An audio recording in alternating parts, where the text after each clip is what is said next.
రాష్ట్ర విభజన జరిగినప్పటి నుంచి స్టేట్ రీఆర్గనైజేషన్ సెక్రటరీగా 2014లో ఈ రాష్ట్ర ఆర్థిక సాంఘిక విషయాల గురించి అర్థం చేసుకునే ప్రయత్నం చేస్తూ ఉన్నాను. ముఖ్యంగా గత 10 సంవత్సరాల్లో గమనిస్తున్నది ఏమిటంటే ఒక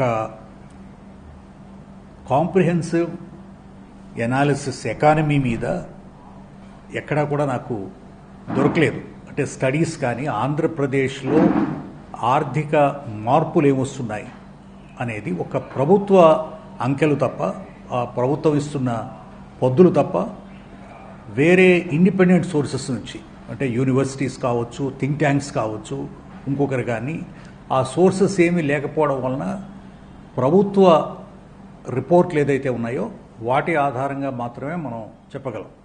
స్టేటు డివైడ్ అయినప్పుడు మేము లెక్కలు వేస్తే, స్టేటు రెండు విభజన కాకముందు లెక్క వేస్తే ఆంధ్ర రాష్ట్రానికి 58% జనాభా, తెలంగాణకి 42%. అయితే ఆర్థిక పొద్దులకు వచ్చినప్పుడు ఆంధ్రప్రదేశ్కి 45-46%, మిగిలిన 54-55% తెలంగాణకి. ఎందుకంటే ముఖ్యంగా హైదరాబాద్ నగరం నుంచే ఇంచుమించు 20-22% వరకు కూడా 2014లో ఆర్థిక వనరులు, రెవెన్యూస్ ఏదైతే ఉండేవో అవి వస్తూ ఉండేవి. అలాగే ఆంధ్ర రాష్ట్రం కోస్తా ప్రాంతాలు కానీ రాయలసీమ ప్రాంతం కానీ ముఖ్యంగా వ్యవసాయం మీద ఆధారపడిన ప్రాంతం. మనకున్న మంచి వనరులు ఏమిటంటే ఒక విధంగా 150 సంవత్సరాల నుంచి కూడా ఇక్కడ పాఠశాలలు, కళాశాలలు, యూనివర్సిటీలు ఏర్పాటు చేయడం వలన కొంతవరకు ఎడ్యుకేషన్లో అడ్వాన్స్డ్గానే ఉన్నా, అలాగే కోస్తా ప్రాంతం అవడం వలన ముఖ్యంగా 945 కిలోమీటర్ల ఈ తీర ప్రాంతం ఉండడం వలన దాని నుంచి వచ్చే అవకాశాలు, అక్కడ పోర్ట్లు, స్పెషల్ ఎకనామిక్ జోన్లు, ఇండస్ట్రియలైజేషన్కు ఉన్న పొటెన్షియల్, అలాగే ఇన్ఫ్రాస్ట్రక్చర్ కూడా ముఖ్యంగా ఇరిగేషన్ ఇన్ఫ్రాస్ట్రక్చరు, ఇది ఆంధ్ర ప్రాంతం కొంతవరకు కొన్ని విషయాల్లో, అందులోనూ ఖనిజ వనరులు కూడా ఉన్నాయి ఇక్కడ. కాబట్టి ఆంధ్రప్రదేశ్లో 2014లో డివైడ్ అయినప్పుడు మా అభిప్రాయం ఏమిటంటే ఆంధ్రప్రదేశ్ పుంజుకుంటుంది బాగా.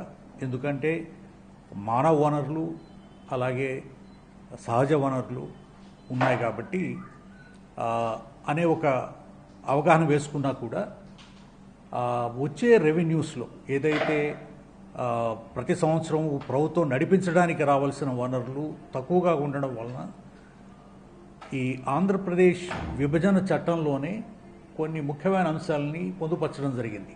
రెవెన్యూ డెఫిసిట్ గ్రాంట్ అని, తరువాత 14th ఫైనాన్స్ కమిషన్ అప్పుడు ఏదైతే నడుస్తూ ఉందో 14th ఫైనాన్స్ కమిషన్ ఒక స్పెషల్ రిఫరెన్స్ ఏర్పాటు చేసి ఈ ఆర్థిక లోటున్న రాష్ట్రానికి ఈ రెవెన్యూ డెఫిసిట్ గ్రాంట్ అనేది ఒకటి ఏర్పాటు చేయాలనేది, అలాగే ఆ రోజుల్లో ప్రధానమంత్రి గారు స్పెషల్ కేటగిరీ స్టేటస్ ఇస్తామనే ఒక ప్రామిస్, తర్వాత కొన్ని బ్యాక్వర్డ్ ఏరియాస్ డెవలప్మెంట్ గ్రాంట్స్, కొన్ని ప్రభుత్వ రంగ సంస్థలు కొన్ని ఏర్పాటు చేయడం, ముఖ్యంగా ఐఐటీలు, ఐఎం, ట్రిపుల్ ఐటీసు, ఐసరు, సెంట్రల్ యూనివర్సిటీసు, తరువాత ఒక పోర్ట్లు, స్టీల్ ప్లాంట్స్, ఇవన్నీ ఏర్పాటు చేయాలి. చేస్తే ఆంధ్రప్రదేశ్ ఆర్థికంగా బాగా పుంజుకుంటుంది అనే ఒక ఆలోచనతో, అభిప్రాయంతో, ఒక విధంగా చెప్పాలి అంటే ఏ విభజన చట్టంలో లేనటువంటి బెనిఫిట్స్ని విభజన చట్టంలో ఏర్పాటు చేస్తారు. దీనివలన ఇది ఇంత ప్రామినెన్స్ రాకపోయినా కూడా విభజన చట్టంలో చాలా వరకు కొన్ని సేఫ్ గార్డ్స్ ప్రజలకి, రాష్ట్రానికి అందించడం జరిగింది.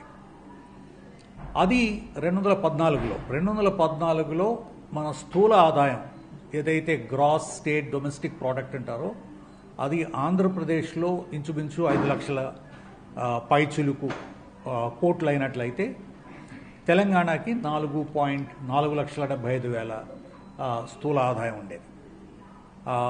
పర్ క్యాపిటా ఇన్కమ్ ఇంచుమించు ఆంధ్ర తెలంగాణకి ఒకే సమపాళలో ఉండేది.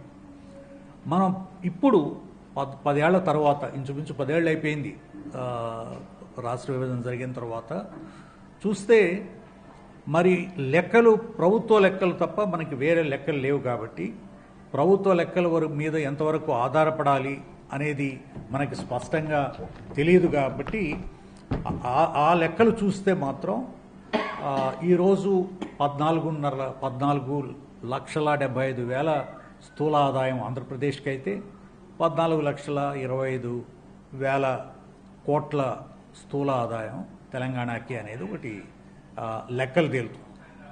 మేము స్టేట్ 2014లో మొత్తం కంబైన్డ్ స్టేట్కి ఓట్ ఆన్ అకౌంట్ బడ్జెట్ ఏర్పడినప్పుడు అది 1,65,000, అప్పుడు పెద్ద బడ్జెట్. ఇప్పుడు రెండు రాష్ట్రాలు కూడా 2,85,000 కోట్లు, 75,000 కోట్లతో కలిపి ఆల్మోస్ట్ 5.5 లక్షల కోట్ల బడ్జెట్ అయితే ఏర్పాటు చేశారు. ఇది లెక్కలు, పొద్దులు లెక్కలు ప్రకారం చూసుకున్నట్లయితే ఒక విధంగా అంటే ఆదాయం 2.5 రెట్లు స్థూల ఆదాయం పెరిగింది ఈ 10 ఏళ్లలో అనేది ఒక లెక్క. ఇది ఎంతవరకు ప్రజల జీవితాల్లో మార్పు తీసుకొచ్చింది, ప్రభుత్వం యొక్క పాలన వ్యవస్థ ప్రజల జీవితాల్లో ఎటువంటి గణనీయమైన మార్పులు వచ్చాయి అనేది మనం ఒక్కసారి బేరీజు వేసుకుంటే ప్రతిదానికి కూడా మనం అవుట్పుట్ ఏమిటి, అసలు ఇంపాక్ట్ ఏమిటి, ప్రభుత్వం కానీ ప్రజలు కానీ చేసిన దానికి ఇంపాక్ట్ ఏమిటి అంటే నేను కొన్ని ఒకే ఒక్క నాకు కనపడింది.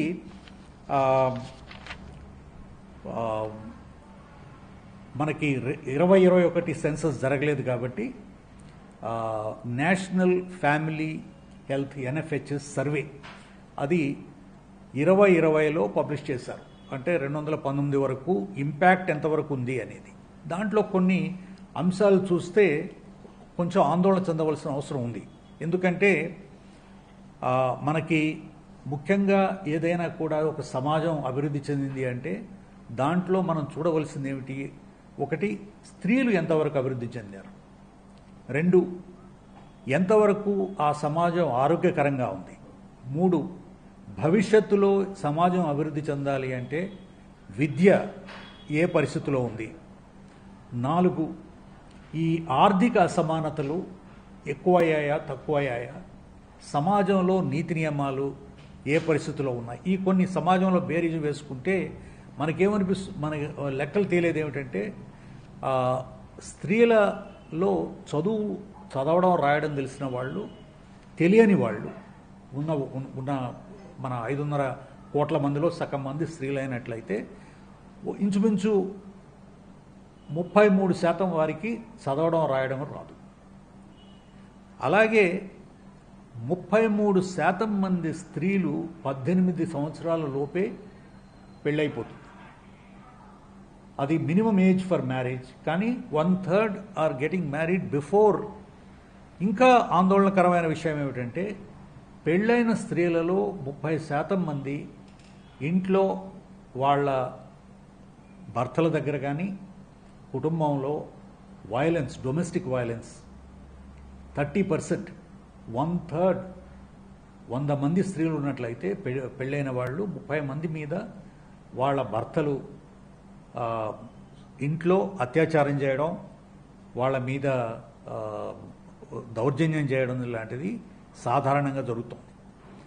తర్వాత ఎంతమంది స్త్రీలు, గర్భిణీ స్త్రీలు ఆసుపత్రిలో ప్రసవిస్తున్నారు అంటే ఆ నెంబర్ పెరిగినా కూడా ప్రభుత్వ వైద్యశాలల్లో 45% మాత్రమే ప్రసవాలు జరుగుతున్నాయి. ఇంకా ఆందోళనకరమైన విషయం ఏంటంటే 65% ప్రసవాలన్నీ కూడా సిజేరియన్ సెక్షన్ ద్వారా ప్రైవేట్ హాస్పిటల్స్లో నడుస్తున్నాయి. ఇంకా కొంచెం ముందుకెళ్ళి చూస్తే 60% మంది 5 సంవత్సరాల లోపు ఉన్న పిల్లలు అలాగే 50% స్త్రీలకి అనీమియా ఉంది.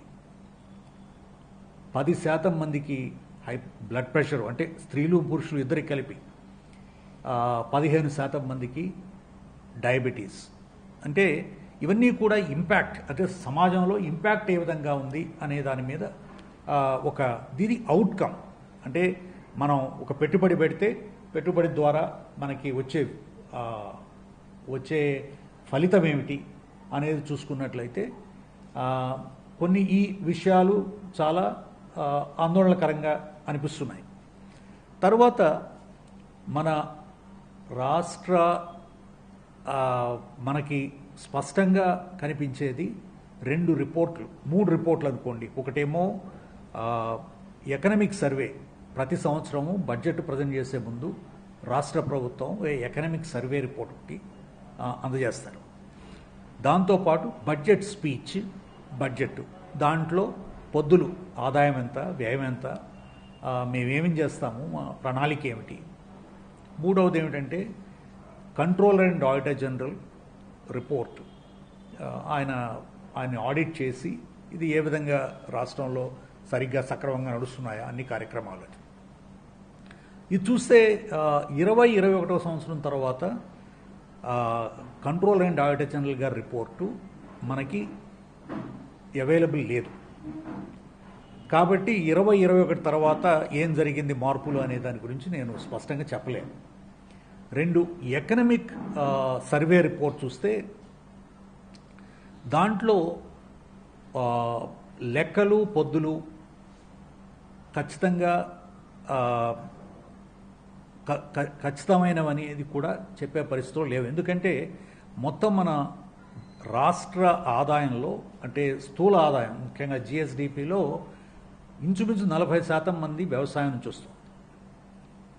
ఇంకొక 38% వ్యవసాయం నుంచి, 42% ఏమో సర్వీసెస్ నుంచి, మూడవది ఇండస్ట్రీ 22% ఇండస్ట్రీ నుంచి వస్తుందనేది ప్రభుత్వ లెక్కలు.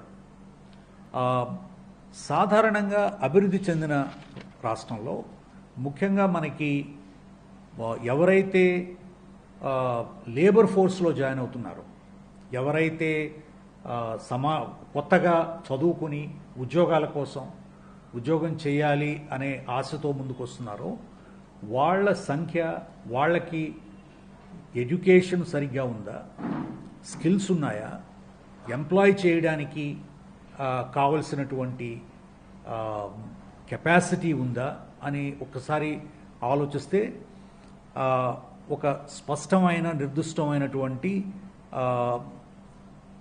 డేటా ఏమి లేదు మన దగ్గర. చాలామంది రాష్ట్రం వదిలేసి బాగా చదువుకున్న వాళ్ళు విదేశాలకి లేకపోతే వేరే ప్రాంతాలకి వెళ్తున్నట్లుగా మాత్రం ఒక సూచన కనపడుతోంది. ఈ వచ్చే ఆదాయం, ఖర్చు ఎప్పుడూ కూడా ప్రభుత్వం ఆదాయాన్ని ఖర్చుని బేరీజు వేసుకుని ఆదాయాన్ని బట్టి ఖర్చు ఒకటి వచ్చే ప్రభుత్వంకి 2-3 సోర్సెస్ నుంచి ఆదాయం వస్తుంది. ఒకటి ఏమిటంటే మన రాష్ట్రంలో ఉండే ఏదైతే పన్నులు కానీ లేకపోతే పన్నులు కానటువంటి రాబడి కానీ చూస్తే జిఎస్టీ ఏదైతే స్టేట్ జిఎస్టీ ఉందో అది 2019 సంవత్సరంలో 20,600 కోట్లు అయితే ఇప్పుడు 27,000 కోట్లకి పెరిగింది పోయిన సంవత్సరం. మధ్యలో కోవిడ్ వచ్చినప్పుడు బాగా పడిపోయింది 20,000 నుంచి 18,000కి. తర్వాత ఇప్పుడు మళ్ళీ కొంచెం పుంజుకోవడం జరిగింది. అలాగే వ్యాట్ ఏదైతే ఈ పెట్రోల్ మీద ట్యాక్స్ వేస్తారో అది స్టేట్, రాష్ట్ర ప్రభుత్వం ప్రత్యక్షంగా వస్తుంది కాబట్టి అది 2019లో 21,900 కోట్లు అయినట్లయితే నాకు తెలియని కారణాల వలన అది ఇప్పుడు పోయిన సంవత్సరానికి 18,000కే తగ్గిపోయింది. వ్యాట్ బాగా పెరిగిన ఇదేమిటంటే ఎక్సైజ్. లిక్కర్ నుంచి అది 2019లో 6,200 కోట్లు అయినట్లయితే గత సంవత్సరం 14,800 కోట్లయింది. అంటే 250%, 2.5 టైమ్స్ రాబడి ఎక్సైజ్ నుంచి పెరిగింది. ఇదంతా చూస్తుంటే రాష్ట్రానికి ఆదాయం ఒకటి ఈ ట్యాక్సులు, ఈ వివిధ ట్యాక్సులు, వెహికల్ ట్యాక్సు, స్టాంప్స్ ట్యాక్సు అవి చూస్తే అవి పెద్దగా పెరగలేదు. ఒక 5 ఏళ్లలో ఒక 30% వరకు పెరిగినట్లుగా ఉంది. మొత్తం స్టేట్కి సొంత రెవెన్యూస్ ఏమైతే ఉన్నాయో అవి 2019లో 58,000 కోట్లు అయితే గత సంవత్సరానికి 78,000 కోట్లకి పెరిగింది. అంటే ఒక 20,000 కోట్లు 5 ఏళ్లలో పెరిగినాయి. కానీ మనం గమనించవలసింది ఏమిటంటే ఇన్ఫ్లేషన్, ద్రవ్యోల్బణం కూడా ఎక్కువగా ఉంది. ఇన్ఫ్యాక్ట్ ఇన్ఫ్లేషను మొత్తం రాష్ట్రాల ఇన్ఫ్లేషన్ అంతా చూస్తే మీరు ఆర్బీఐ ఇది నెల నెలా కూడా వాళ్ళు ఇన్ఫ్లేషన్ ఇండెక్స్, కన్జ్యూమర్ ప్రైస్ ఇండెక్స్లో స్టేట్ వైడ్ డేటా చూసినట్లయితే ఆంధ్రప్రదేశ్లో ఏ కారణం వలనైనా కావచ్చు, డబ్బు క్యాష్ ఎక్కువ సర్క్యులేషన్లో ఉండడం వలన కావచ్చు, ఇన్ఫ్లేషన్ లెవెల్స్ ఆంధ్రప్రదేశ్లో మిగిలిన రాష్ట్రాల కంటే ఎక్కువలో ఉన్నాయి.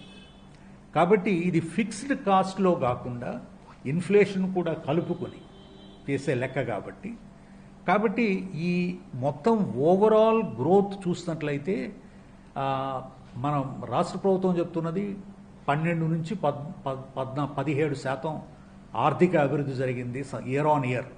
అంటే 2 రియల్ నోషనల్ అని చూస్తే అంటే ఇన్ఫ్లేషను తర్వాత ఆర్థికంగా పెరిగేదంటే ఇప్పుడు మనకు వస్తువు కొంటున్నాం, స్థూల ఆదాయం అంటే మనం నేను ఒక పెన్ను కొనుక్కున్నాను 100 రూపాయలకి, ఆ 100 రూపాయల పెన్ను విలువ నెక్స్ట్ ఇయర్కి ఇన్ఫ్లేషన్ వల్ల ధరలు పెరిగినాయనుకోండి, నిజమైన ఖరీదు కాదు, ధరలు పెరిగి 150 రూపాయలు అయితే అది కూడా లెక్కలోకి వస్తాయన్నమాట. కానీ అది ఒకే అంశం, ఒకే వస్తువు. కానీ సో ఈ డివల్యూషన్, ఈ స్టేట్ ట్యాక్సేషను రిఫ్లెక్ట్ కావడం లేదు. ఈ డెవలప్మెంట్ ఏదైతే ఉందో, ఏదైతే క్లెయిమ్ చేస్తున్నామో, సో ఆదాయం పెరిగినప్పుడు దాని పన్ను రూపేణ రిఫ్లెక్ట్ కావాలి. కనీసం 12% ఆదాయం అయినట్లయితే 16% రెవెన్యూ పద్ధతుల్లో ఉండాలి. కానీ అది నాకు కనిపించడం లేదు. రెండవది ఏమిటంటే కేంద్ర ప్రభుత్వం నుంచి మనకి కొంత డబ్బు ఇస్తారు. అది స్టాట్యూటరీ ఫైనాన్స్ కమిషన్ అని ప్రతి 5 ఏళ్లకు ఒకసారి ఏర్పాటు చేస్తారు. అది ఇప్పుడు 16వ ఫైనాన్స్ కమిషన్ కొత్తగా ఏర్పాటు చేశారు. దాంట్లో ప్రతి సంవత్సరం కూడా 2019లో 32,800 కోట్లు డివల్యూషన్ అయినట్లయితే గత సంవత్సరానికి 38,200 కోట్లు ఇవ్వడం జరిగింది. సో అది దాని ఫార్ములా ప్రకారం గవర్నమెంట్కి ఎంత వస్తే ఆ సెంట్రల్ గవర్నమెంట్కి వచ్చిన ఆదాయంలో వాళ్ళ ఆదాయం పెరిగినట్లయితే దాంట్లో 41% స్టేట్కి ఇస్తారు.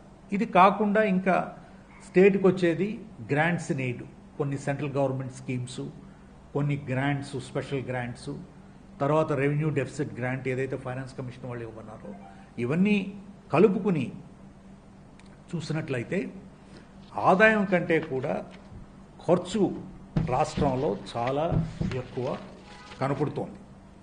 ఖర్చు 22-23లోనే చూసినట్లయితే 2,10,000 కోట్లు ఆదాయమైనట్లయితే అప్పులు 52,500 కోట్లు. ఇది 22-23 సంవత్సరానికి. దీంట్లో ఫిక్స్డ్ కాస్ట్ అంటే శాలరీసు, పెన్షన్సు, ఇంట్రెస్ట్ పేమెంట్సు, తర్వాత అప్పులు తిరిగి కట్టడం, తరువాత సబ్సిడీలు, ఇవన్నీ కలిసి చూసినట్లయితే అవే 2,01,00,000 కోటి. 2 లక్షలు అంటే 2,10,000 కోట్ల ఆదాయం అన్నిటి నుంచి కూడా వచ్చే రెవెన్యూస్ బడ్జెట్లో 22-23లో 2,10,000 కోట్లు అయినట్లయితే ఒక రెవెన్యూ ఎక్స్పెండిచర్, ఫిక్స్డ్ కాస్ట్ ఏదైతే ప్రభుత్వం యంత్రాంగాన్ని నడిపించడానికి కావాల్సిన అవసరాలు ఉన్నాయో అవి, తరువాత కొన్ని వెల్ఫేర్ స్కీమ్స్, సంక్షేమ పథకాలు ఏమైతే ఉన్నాయో అన్నీ కలిపి 2 లక్షల కోట్లు. అంటే క్యాపిటల్ ఎక్స్పెండిచర్ ఏదైతే మనం ఎప్పుడైనా కూడా ఏ కుటుంబంలో కానీ, ఒక రాష్ట్రం కానీ, దేశం కానీ, ప్రపంచం కానీ ఒక మన ముందు మనకొచ్చే ఆదాయం, మనకొచ్చే ఖర్చు, ఆ ఖర్చుని ఎంత రోజువారీ ఖర్చులకు ఉపయోగించుకోవాలి, ఏది మనం భవిష్యత్తు గురించి ఇన్వెస్ట్ చేయాలి, ఓ ఇల్లు కట్టుకోవాలి, లేకపోతే ఒక స్థలం కొనుక్కోవాలి, లేదా పొలం కొనుక్కోవాలి, లేదా ఒక వెహికల్ కొనుక్కోవాలి, లేదా పిల్లలకి చదువు చెప్పాలి, ఇవన్నీ కూడా ఇన్వెస్ట్మెంట్లు 2,10,000 కోట్లలో 7,000 కోట్లు మాత్రమే క్యాపిటల్ ఎక్స్పెండిచర్ జరిగింది. అంటే 3% మొత్తం వచ్చిన ఆదాయము అప్పులు. సాధారణంగా సో రాష్ట్రంలో ఒకటి ముఖ్యంగా కనపడుతున్నది ఏమిటంటే అప్పు గణనీయంగా పెరిగిపోవడం. ఈ సంవత్సరానికి గత సంవత్సరానికే ప్రభుత్వం కేంద్ర ప్రభుత్వ ఒప్పందంతో తీసుకున్న అప్పు 4,84,000 కోట్లు అయినట్లయితే ఈ గత సంవత్సరంగా ఇప్పటి వరకు 84,000 కోట్లు, అంటే అది 5,68,000 కోట్లకి ప్రభుత్వ అప్పు చేరింది. ఇది కాకుండా ప్రభుత్వ రంగ సంస్థల నుంచి తీసుకున్న అప్పులు అన్నీ కలుపుకుంటే అవి కూడా ఇంచుమించు 1,50,000 పైచిలుకు ప్రభుత్వ రంగ సంస్థల నుంచి. అంటే ప్రభుత్వ రంగ సంస్థలు వాటికి ఏమీ ఎసెట్స్ లేకుండా, రెవెన్యూస్ లేకుండా తీసుకున్నవి 1,50,000 కోట్లు. అలాగే ప్రభుత్వ గ్యారంటీలు అవి ఇంకొక 1,50,000 కోట్లు ప్రభుత్వం గ్యారంటీ ఇచ్చి మేము డబ్బు కప్పు కడతాం. ఇవన్నీ కలుపు చూస్తే ఇంచుమించు 8,50,000 9 లక్షల కోట్ల వరకు అప్పుంది. ఇది తిరిగి దీనికి మీద వడ్డీ 7.6% నుంచి 8.8% వరకు కనపడుతోంది. అంటే లాంగ్ టర్మ్ ఇన్వెస్ట్మెంటు లేకుండా కన్జంప్షన్ కోసం పెడుతున్న ఖర్చు మనకి స్పష్టంగా కనపడుతున్నటువంటి అంశం రాష్ట్రంలో. దీంట్లో నేను చెప్పదలుచుకున్న ముఖ్యమైన అంశాలు ఏమిటంటే, రాష్ట్రం ముందుకు వెళ్ళాలి అంటే ఏదైనా ప్రభుత్వం యొక్క ముఖ్య రెస్పాన్సిబిలిటీ ఒకటి safety, security, law and order, ప్రజల ఆర్థిక, సాంఘిక, మానసిక, నైతిక ఆరోగ్యం, తరువాత భవిష్యత్తులో ఇన్వెస్ట్మెంట్, ముఖ్యంగా విద్య, ఆరోగ్యం, తరువాత ఆహారం, ఇవి ప్రజలందరికీ అందుతున్నాయా లేవా, మనం క్వాలిటీ ఎంతవరకు ఉంది, క్వాంటిటీ మీద ఫోకస్ చేశామా. ఎందుకంటే ఆంధ్ర రాష్ట్రంలో కూడా ఒక ఇంజనీరింగ్ కాలేజెసే 2 లక్షల సీట్లు ఉన్నాయి, ఇంజనీరింగ్ సీట్లు ఇంకా ఎక్కువే ఉన్నాయి, 2 లక్షల పైచిలుకు. అలాగే మెడికల్ కాలేజెస్ ప్రతి జిల్లాకు ఒక మెడికల్ కాలేజ్ అని పెట్టారు. వీటిలో ఎంతమందికి క్వాలిటీ ఎడ్యుకేషను అందుతోంది, స్కూల్ లెవెల్ నుంచి ప్రొఫెషనల్ లెవెల్ వరకు, ఒకటి. 2, ప్రభుత్వ ఆరోగ్యంలో ఆరోగ్యశ్రీ ఎంతవరకు ప్రజలకు ఉపయోగకరంగా ఉంది. ఎందుకంటే ఆరోగ్యశ్రీ ఎక్కడ జబ్బులు వచ్చిన వాళ్ళకి, తీవ్రతరమైన జబ్బులు వచ్చిన వాళ్ళకి కొంతవరకు సహాయపడుతుంది, కానీ క్రానిక్ ఇల్నెస్లు ఉన్నవాళ్ళు, క్రానిక్ ఎయిల్మెంట్స్ ఉన్న వాళ్ళకి, తర్వాత ప్రివెంటివ్ హెల్త్, ఈ ప్రమోటివ్ హెల్త్, ఇంత పెద్ద యంత్రాంగం ఉన్నప్పుడు క్వాలిటీ ఎంతవరకు ఉన్నదనేది అది ఈ యొక్క 2020 నేషనల్ ఫ్యామిలీ హెల్త్ సర్వేలో రిఫ్లెక్ట్ కావడం లేదు, అది దాని ఇంపాక్ట్. 3వ అంశం విద్య, ఆరోగ్యం, న్యూట్రిషన్. అలాగే న్యూట్రిషన్లో కూడా, ఎందుకంటే ఇవి భవిష్యత్తులో మనం చేస్తున్న ఇన్వెస్ట్మెంట్స్. మానవ వనరుల్ని తయారు చేసి ఏ రాష్ట్రమైనా ఏ దేశమైనా ఏ సమాజమైనా కూడా అభివృద్ధి చెందాలి అంటే భవిష్యత్తులో మనం పెట్టుబడి పెట్టాలి.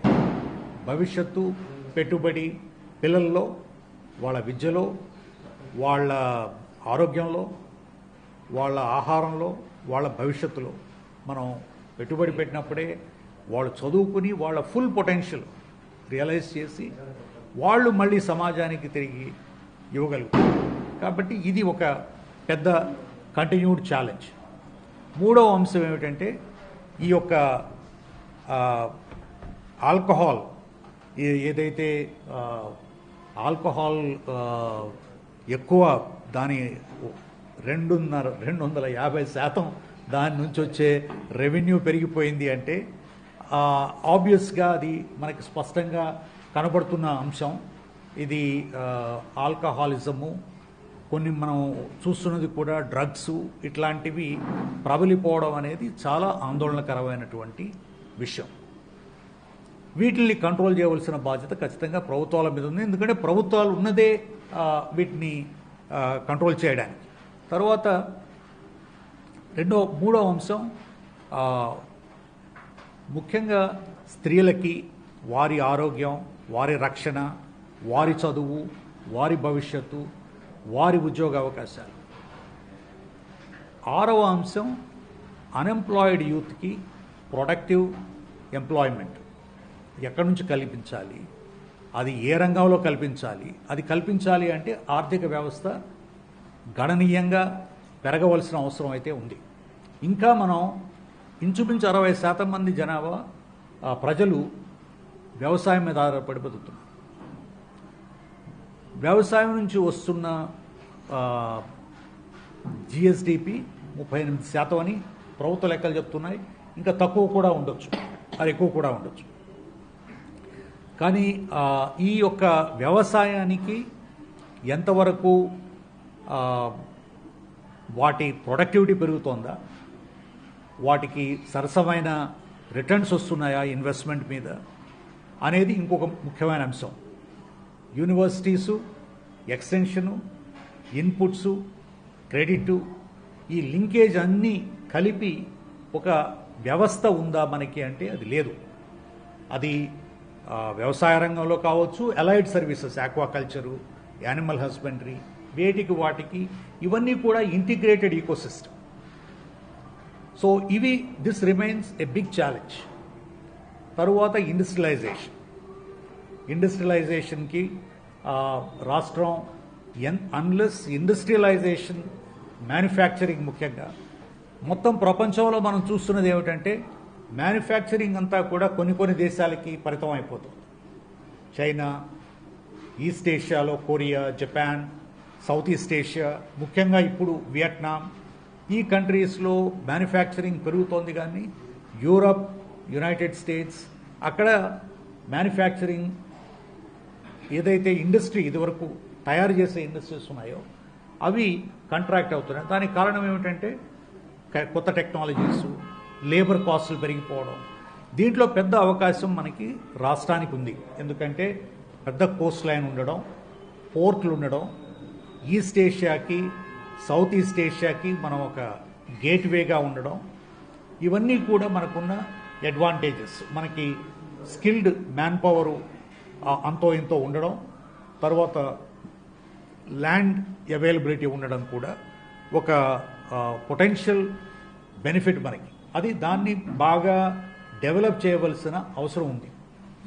తర్వాత ఓవరాల్ ఎకానమీ గురించి క్లుప్తంగా చెప్పాలి అంటే ఎకనమిక్ గ్రోత్ లేకుండా పేదరికం తగ్గదు. ఎకనమిక్ గ్రోత్ అందరికీ అందే విధంగా చూడాలి అంటే ప్రభుత్వం ఒక లెవెల్ ప్లేయింగ్ ఫీల్డ్ ఏర్పాటు చేయవలసిన అవసరం ఉంది. ప్రజలందరికీ అందరికీ అందే విధంగా, బడుగు వర్గాలకి, పేద వర్గాలకి, పెద్ద వర్గాలకి ఒక ఈక్విటబుల్ యాక్సెస్. తర్వాత ఇంకొక అంశం ఏమిటంటే social safety net for vulnerable. ఎవరైతే మీకున్నారో, ఇప్పుడు 201 సెన్సస్కి 2011 సెన్సస్కి చూస్తే 65 సంవత్సరాల పైన వయసున్న వాళ్ళు మన రాష్ట్రంలో 4% ఉండేవాళ్ళు ఇప్పుడు 10% అయ్యారు. అంటే డబుల్ అవుతున్నారు, అంటే ఎక్కువ సంవత్సరాలు బతుకుతున్నారు, which is a good thing. ఎందుకంటే మన బర్త్ రేటు తగ్గిపోయింది, ఫర్టిలిటీ రేటు 1.6కి వచ్చేసింది. ఎక్కువ కాలం బ్రతుకుతున్నారు. బ్రతికిన వాళ్ళలో సగం మంది విమెనే ఉన్నారు. అంటే widows, single women or double the number of that of men above 65. వాళ్ళకి పెన్షన్లు మాత్రం 2,000 2,500 రూపాయలు నెలకిస్తే సరిపోతుందా? వాళ్ళకి ఒక కాంప్రిహెన్సివ్ సేఫ్టీ నెట్, హెల్త్, వాళ్ళకి కావలసినటువంటి వాళ్ళని చూసుకునే వాళ్ళు, ఇవన్నీ కూడా ముఖ్యంగా ఇంకా అనారోగ్యం పెరుగుతుంది కాబట్టి, వయసు పెరిగే కొలది అనారోగ్యం పెరిగే అవకాశాలు. కాబట్టి ఇవన్నీ కూడా సక్రమంగా చూసి చేయడానికి ఒక కాంప్రిహెన్సివ్ సోషల్ సేఫ్టీ నెట్ ఉందా లేదా అంటే లేదనే. తరువాత బడుగు వర్గాలు ఏదైతే ఉన్నారో, ముఖ్యంగా దళితులు, ఆదివాసులు, మైనారిటీసు, బ్యాక్వర్డ్ కాస్ట్, అదర్ క్యాస్ట్లో ఉన్న పేద వర్గాలు, వీళ్ళ కోసం ప్రత్యేకంగా డబ్బు ఇస్తే సరిపోతుందా? డబ్బుని చాలామంది చెప్తారంటే యూనివర్సల్ బేసిక్ ఇన్కమ్ అనేది అవసరం దేశంలో అని కొంతమంది. యూనివర్సల్ బేసిక్ ఇన్కమ్ అంటే ప్రతి వాళ్ళకి కొంత ఎంటైటిల్మెంట్ ఉండాలి, దాని ప్రకారం వాళ్ళకి డబ్బులు అందాలి. కాబట్టి సంక్షేమ కార్యక్రమాల్లో ఈ విధంగా బటన్ ద్వారా డబ్బు ట్రాన్స్ఫర్ చేయడం మంచిది అని కొంతమంది భావించవచ్చు. కానీ అది ఎప్పుడు సాధ్యం అంటే సమాజం అందరూ కూడా అన్ని విధాలుగా వాళ్ళు అర్థం చేసుకుని, అవగాహన చేసుకుని, సమాజంలో ఒకరొకరు, ఇది నార్వే, స్వీడన్ లాంటి దేశాల్లో అక్కడ ఆర్థిక అసమానతలు, సాంఘిక అసమానతలు లేవు కాబట్టి అక్కడ చైనా లాంటి దేశంలో కూడా సాంఘిక అసమానతలు లేకపోయినా కూడా ఆర్థిక అసమానతలు ఉన్నాయి. కాబట్టి ఇటువంటి దేశాల్లో, చిన్న దేశాల్లో సమాజంలో అందరూ, ప్రతి వాళ్ళు కూడా నా ప్రతి వ్యక్తి నా దేశంలో ఉన్నవాడు నా తమ్ముడు, నా చెల్లెలు, నా అక్క అనే ఒక భావన ఉంటుంది. కాబట్టి స్వీడన్ లాంటి దేశంలో వచ్చిన ఆదాయంలో 50% ట్యాక్స్ కింద తీసుకున్నా కూడా ప్రజలు హర్షిస్తారు. ఎందుకంటే నా భవిష్యత్తులో వాళ్ళు ఇన్వెస్ట్ చేస్తున్నారు, మా పిల్లల భవిష్యత్తులో ప్రభుత్వం పెట్టుబడి పెడుతోంది అనే ఒక నమ్మకం. మన దేశం అలాంటిది కాదు. మూడవది ఏమిటంటే, నాకు డబ్బున్నా కూడా నేనేం కొనుక్కోవాలి? వస్తువులు, సర్వీసెస్, ఇవన్నీ ఆరోగ్యం, ఆహారం, నీడ, బట్టలు, నాకు కావలసిన వస్తువులు, సర్వీసెస్, నా పిల్లలకు కావాల్సినవి కొనుక్కోవాలి అంటే మన market is not a perfect market, it's a distorted market. ఇది మొనోపలీ మార్కెట్, ఇది ఆలిగార్కిక్ మార్కెట్, ఇది కొంతమందికి మాత్రమే బెనిఫిట్ అయ్యే మార్కెట్ ఇది. కాబట్టి దానివలన బ్లాక్ మార్కెటింగు, హోర్డింగు. కాబట్టి ట్రాన్స్పరెన్సీ, ఇన్ఫర్మేషన్లో కానీ, అవైలబిలిటీ ఆఫ్ సర్వీసెస్లో కానీ, ప్రైజింగ్ ఆఫ్ సర్వీసెస్లో కానీ నాకు కావలసినటువంటి సర్వీసెస్ని నేను కొనుక్కునే పరిస్థితులు లేదు. కాబట్టి ఈ యొక్క డబ్బు పంచిపెట్టడం ద్వారానే సమాజంలో మార్పు వచ్చి అభివృద్ధి చెంది పేదరికం నిర్మూలన జరుగుతుంది అనేది మనకు కనపడడం లేదు. కాబట్టి నేను మనవి చేసుకోవాల్సింది ఏమిటంటే, ఈ రాష్ట్రానికి అభివృద్ధి పదంలోకి వెళ్ళే అవకాశాలు చాలా ఉన్నాయి. వాటిని సక్రమంగా వినియోగించుకోవాలి అంటే మనం లాంగ్ టర్మ్ ఇన్వెస్ట్మెంటు, ముఖ్యంగా మానవ వనరుల్లో ఇన్వెస్ట్మెంటు, ఆర్థిక ఏదైతే ఇన్ఫ్రాస్ట్రక్చర్లో ఇన్వెస్ట్మెంటు, సర్వీసెస్లో పెట్టుబడి పెట్టవలసిన అవసరం ఉంది. ఇంకొక అంశం నేను చెప్పదలుచుకున్నది ఏమిటంటే, 247 అంటే 100 సంవత్సరాలు ఇండిపెండెన్స్ అప్పటికి దేశంలో, మన రాష్ట్రంలో 50% మంది పట్టణ ప్రాంతాల్లోకి వస్తారు. పట్టణ ప్రాంతంలో రూరల్ ఏరియాస్ నుంచి అర్బన్ మైగ్రేషన్ అనేది న్యాచురల్ ఫినామినా. ఎందుకంటే వ్యవసాయం మీద ఆధారం తగ్గిపోయి అవకాశాలు, ఎంప్లాయ్మెంట్ ఆపర్చునిటీస్ కానీ, ఉద్యోగ అవకాశాలు కానీ, చదువు, పిల్లలకు కావాల్సిన ఆరోగ్య అవకాశాలు కానీ పెరిగినప్పుడు ప్రజలు పట్టణాలకు రావడానికి అవసరం ఉంది. కానీ మనకి పట్టణ ప్రాంతాల్లో ఈ ఉన్న వాళ్ళకే సరైన వస్తువులు కల్పించినప్పుడు కొత్తగా వచ్చే వాళ్ళకి ఎటువంటి వస్తువులు కల్పించగలుగుతాం? అది కల్పించవలసిన బాధ్యత ఎవరి మీద ఉంది? అక్కడ ఉన్న భూముల మీద నియంత్రణ అవసరమా లేదా? ఈ ధరల ద్వారా ఇప్పుడున్న పరిస్థితుల్లో ఎంతమంది తక్కువ ఆర్థిక స్తోమత లేని వాళ్ళు, పేద వర్గాల వాళ్ళు, స్లమ్స్లో ఉన్నవాళ్ళు, వీళ్ళకి కనీసం ఇళ్ళు కట్టుకోవడానికి, వాళ్ళకి కనీసం వనరులు కల్పించడానికి, మంచినీళ్ళు, శానిటేషన్, మన అర్బన్ ఏరియాస్లో ఏ ఒక్క పట్టణంలో కూడా 100% సైంటిఫిక్ సూవేజ్ డిస్పోజల్ సిస్టమ్ లేదు రాష్ట్రం మొత్తంలో. అర్బన్ ఏరియాస్ ఎక్కడా కూడా. అర్బన్ ఏరియాస్లో water supply, drainage, sewerage management, roads, proper communications, proper power supply, clean environment, ఇవి లేకపోతే అభివృద్ధి అనేది జరగదు. ఎందుకంటే అప్పుడు దాంట్లో జబ్బులతో బాధపడేవాళ్ళు కొంతమంది, పేదరికంతో బాధపడేవాళ్ళు చాలామంది,